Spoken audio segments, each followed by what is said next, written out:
Haya niambie ulikuwa wapi? Ndani nimelala. Ulikuwa umelala ndani? Kwa muda wote mimi nagonga mlango wewe umelala tu? Ndio nilikuwa nimelala ndani. Wewe mwanamke, wanatafuta nini hasa mimi? Nikutafute nini wewe? Wanatafuta nini mimi? Wenzangu wao wafaidike, leo hii mimi na wao wanapata matatizo. Na matatizo yenyewe ndio haya. Jamani, si nimekwambia mume wangu nilikuwa nimelala ndani. Wewe mwanamke, nitakuja kukupiga makofi wewe. Nipige makofi. Wasemaje? Wasemaje wewe? Nipige makofi. Hivyo hivyo hapo ndani.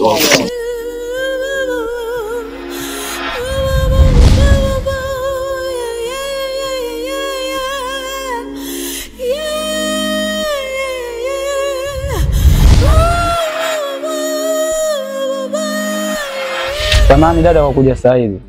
Bila samahani, karibu. Asante. Ningekuja hapa toka muda, lakini katika mazingira yangu ya kutafuta riziki ndo muda huu nimepata nafasi nimeweza kuja hapa. Dada, nimekuja hapa kwa sababu ya ndugu yako, kitendo alichonifanyia mimi sijakipenda. Nimemkuta na mke wangu katika mazingira ya kutatanisha, ambayo hata ungekuwa wewe usingeweza kukubali na usingependa. Ndugu yako nimemkuta na mke wangu. Sasa basi nimekuja hapa kukwambia hivi, mwambie ndugu yako, mwambie mdogo wako asimchezee mke wangu. Mwambie ndugu yako ni bora mara 10 anichezee mimi kuliko kumchezea mke wangu. Sio kuwa na lile banda lake au lile vulavula lake ndio ikawa sababu ya yeye kuchukua wake za watu. Mimi sipendi hiyo tabia. Nimekuja hapa kwa sababu wewe nakuheshimu tu dada yangu. Yaani kiufupi wewe unaniheshimu na mimi nakuheshimu, tunaheshimiana. Lakini ingekosa hivyo ungesikia nimemfanyia kitu kibaya sana ndugu yako. Sawa, mimi nitaongea naye na nitamkanya na imani hatarudia tena. Na kwanza nashukuru mpaka kuja kutoa taarifa. Laiti ungekuwa umeanza kwenda kumfanya kitu kibaya, ungenikosti mimi. Mimi nitaongea naye na nitamkanya na imani hatarudia tena. Kwa hili swala kwanza nakushukuru sana. Maana bila laiti ingekuwa umeyafanya maamuzi yoyote mabaya, ingenikosti mimi. Kwa hiyo mimi nakushukuru na nitaongea naye. Na hatarudia tena na kuahidi. Kwa sababu mimi namweza yule mdogo wangu. Mwambie kama ndo michezo yake au tabia zake za kuchukua wake za watu, wanaoni wanawake wote waliokuwa mtaani mpaka achukue wake za watu, utakuja kumfanyia kitu kibaya.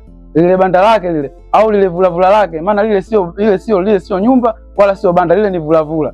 Tutaenda kulichoma moto banda lile, utakuja kutuona sisi watu wabaya au utakuja kuniona mimi ni mtu mbaya dada yangu. Mwambie hiyo tabia aache. Utakuja kumfanyia kitu kibaya au dunia itakuja kumfanyia kitu kibaya ndugu yako. Leo nimekuja kwa sababu mimi na wewe tunafahamiana. Kwa sababu mimi na wewe tumeishi vizuri. Sawa, nimekuelewa. Mimi mdogo wangu nitakaa naye, nitaongea naye, mimi mdogo wangu namuweza na nitamkanya. Nitamueleza vizuri yote aliyofanya na imani hata ujirudia tena. Sawa, mwambie ndugu yako. Sawa, mimi nitaongea naye. Sawa dada. Haya, usiku mwema. Nawe pia dada. Haya. Yaani huyu mdogo wangu matatizo alikuwa nayo ayaangalia, anaenda kutafuta haki za watu tena. Yaani juzi tu katoka kufumaniwa. Leo hii tena anaenda kumfuata mke wa Rasuli. Jamani, mtoto aina gani wewe usiosikie jamani? Anataka nimwambieje ili anielewe? Namsubiri hapa. Tanieleza leo.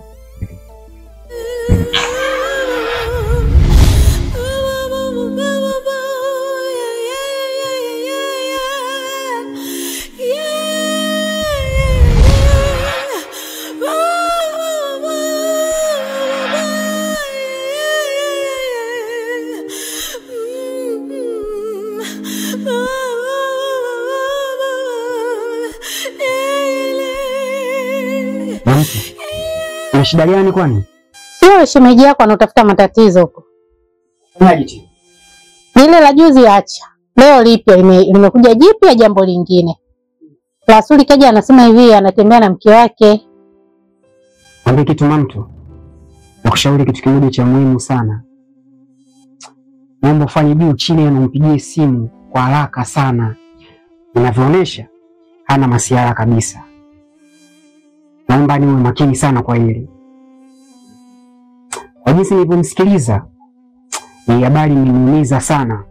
Laiti kama utaleta masiara, anaweza akafanya kitu kibaya sana. Yaani yale maneno yamenisisimua sana yani. Naomba jitahidi mama mtu. Sawa, nimekuelewa, nitamtafuta. Basi naomba ufanye hivyo mama, lakini ninavyoonyesha yule mtu Yaani mpaka mimi mwenyewe fanya mwili nasisimka na ugopa, yaani mpaka naona kwamba maneno mazito unajua yale. Sana. Naomba ujitahidi, yaani naomba jitahidi.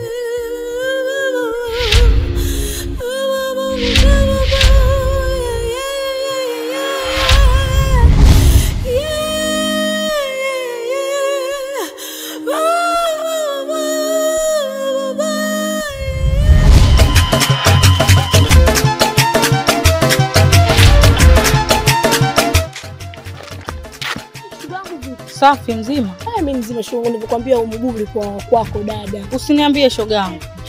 Mumeo usikanijia shoga yangu. Ananiambia umemwona wapi mke wangu? Nikamwambia shemeji, mimi kusema kweli leo tangia asubuhi sijamuona mkeo. Hivyo dada, kwani vipi? Kuna shida? Hamna hata shida shoga yangu. Nilikuwa ndani dada, nimelala. Ndani ndio shemeji shule kukuona. Shoga yangu nilikuwa nimefunga kijimlango shoga, nilikuwa na mambo yetu yale. Vipi shoga yangu, lakini umeshaonana naye? Shaonana naye shoga yangu, si unajua tena. Ndio hivyo kwangu achomoki. Tari. Basi shoga yangu nakwambia kanije kiai. Hapa ninapokuambia nataka uombe yako kanige huko nyumbani kwako. Kana mguu kwa kwako. Twende shoga.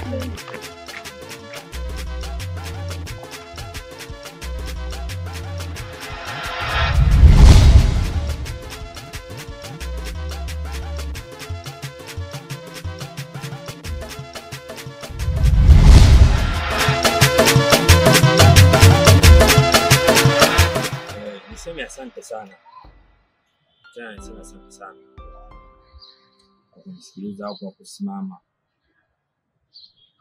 Kwa sababu ni wanawake chache sana ambao wanaweza kuwaeleza au kawaita na wakaweza kuitika wakasimama. Lakini mpaka wewe umeshuhudu kusimama, na maana ni mtu ambaye nimeelewa na unaelewa. Nizungumze tu jambo moja. Mama, mimi hapa mtaa huu nafahamika sana. Na kuna ambaye sionifahamu. Hata awe mtoto wa miaka kadhaa, mimi ananifahamu. Ila ningeweza kufahamu wewe mwenzangu ni nani. Alafu hapa katika huu mtaa huu mwenyeji wako ni nani? Mimi naitwa Lance. Nakaa mitaa ya Mbele. Mimi napatikana. Sawa. Ningependa nikusaidie. Vizuri. Kuna jambo moja nataka nikizungumzie. Cha kwanza naweza nikasema wewe ni binti mmoja ambaye mzuri sana. Unaona? Nikikuangalia jinsi ulivyo na haya mazingira tuliweza kusimama, wala sio rafiki kabisa. Hayafanani kwa muonekano wako wewe. Kwa ufupi tu, kwa haraka, mimi ningependa kunipa namba yako ya simu ili tukaweza kutafutana kwa baadaye.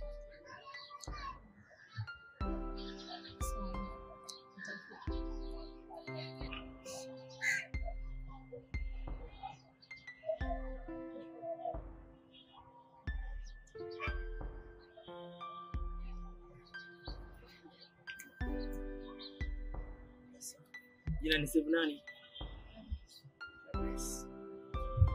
Basi nakucheki baadaye.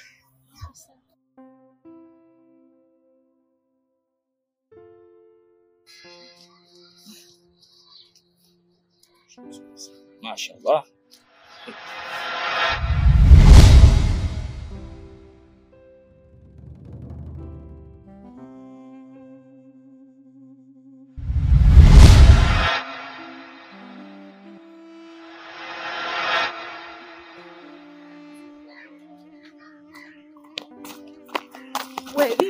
Mbona kwa yai hivi? Sio unakwambia nina ubui wa moto hatari. Wewe uombea, niambie kwanza. Nimemwona Mpemba dada. Mpemba? Mpemba huyu dada. Mpemba shule yangu yuko na demu. Kasimama na mwanamke umbo namba 8 ninavyokuambia. Wewe usiniambie. Huyu mwanaume malaya. Malaya hatari. Malaya juzi tu hapo katoka kunitongoza. Shule yangu na wewe. Kaniambia ananipenda. Huyo mkeka kwenye ana shida. Mkeka shule ndio naenda kumwambia dada ubui wa mbali. Wewe fikishie haraka. Fikishie shoga yangu. Afa niambia.